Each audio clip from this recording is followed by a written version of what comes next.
ಎಲ್ಲರಿಗೂ ನಮಸ್ಕಾರ. ಮುಖ್ಯವಾಗಿ ಇವತ್ತು ನಮ್ಮ 2 ವರ್ಷಗಳಿಂದ ನಮ್ಮ ಉದ್ದೇಶ ಇದ್ದಿದ್ದು ನಮ್ಮ ಸ್ಲಮ್ ಬೋರ್ಡು ಹಾಗೆ ಹೋಮ್ ಮಿನಿಸ್ಟರ್ ನಮ್ಮ ಜಮೀರನ್ ಅವ್ರನ್ನ ಇಲ್ಲಿ ಕರ್ಕೊಂಡ್ ಬರಬೇಕು, ನಮ್ಮ ಪರಿಸ್ಥಿತಿಯನ್ನ ನೋಡಬೇಕು ಅನ್ನೋದು ಮುಖ್ಯವಾಗಿ ನಮ್ಮ ನಜೀರನ್ ಅವರು ಒಂದು ವಾದ ಆಗಿತ್ತು, ನಮ್ಮೆಲ್ಲರ ವಾದ ಆಗಿತ್ತು. ಅದಕ್ಕೆ ನಮ್ಮ ಜಮೀರನ್ ಅವ್ರಿಗೆ ನಮ್ಮ ಕೋಲಾರನ ಪರವಾಗಿ ಹೃದಯಪೂರ್ವಕ ಧನ್ಯವಾದಗಳನ್ನು ತಿಳಿಸ್ತೀವಿ. ಇವತ್ತು 2-3 ದಿವಸ ಕಾದ ಅವ್ರ ಜೊತೆಲಿ ಕರ್ಕೊಂಡ್ಬಂದ ನಮ್ಮ ಹಿರಿಯರಾದಂತ ನಮ್ಮ ನಜೀರನ್ ಅವ್ರಿಗೂ ಧನ್ಯವಾದಗಳು. MLC ಅನಿಲ್ ಅವರು, ನಾರಾಯಣ ಸ್ವಾಮಿ ಅವರು, ಹಾಗೆ ನಮ್ಮ ನಗರಸಭೆ ಅಧ್ಯಕ್ಷರು, ಎಲ್ಲ ನಗರಸಭೆ ಸದಸ್ಯರು, ನಮ್ಮ ಕೂಡ ಚೇರ್ಮನ್ ಎಲ್ಲರೂ ಬಂದಿದ್ದಾರೆ, ಎಲ್ಲ ನಗರಸಭೆ ಸದಸ್ಯ ಅಂಬರೀಶ್ ಅಫ್ಸರ್ ಎಲ್ಲರಿಗೂ ನಮಸ್ಕಾರ.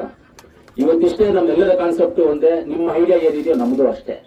ನಮ್ಗೆ ಏನ್ ಐಡಿಯಾ ಇದೆ ಅಂತ ಹೇಳಿದ್ರೆ, ಕೋಲಾರಲ್ಲಿರ್ತಕ್ಕಂಥ ಎಲ್ಲ ಬಡಬಗ್ಗರಿಗೆ ನಾವು ಅವ್ರಿಗೆ ಮೊದಲಿಗೆಲ್ಲ ಸೈಟ್ ಕೊಟ್ಟಿದ್ವಿ, ಮನೆಗಳು ಕೊಡಬೇಕು ಅನ್ನೋದು ಉದ್ದೇಶ ನಮಗಾಗಿದೆ, ಮನೆನೂ ಕೊಡಬೇಕು ಅನ್ನೋದು. ಇವತ್ತು ಇಲ್ಲಿ ಸೈಟ್ ಕೊಟ್ಟರೆ 308 ಜನಕ್ಕೆ 308 ಸೈಟ್ ಕೊಡ್ಬೋದು. ಈ ಜಾಗದಲ್ಲಿ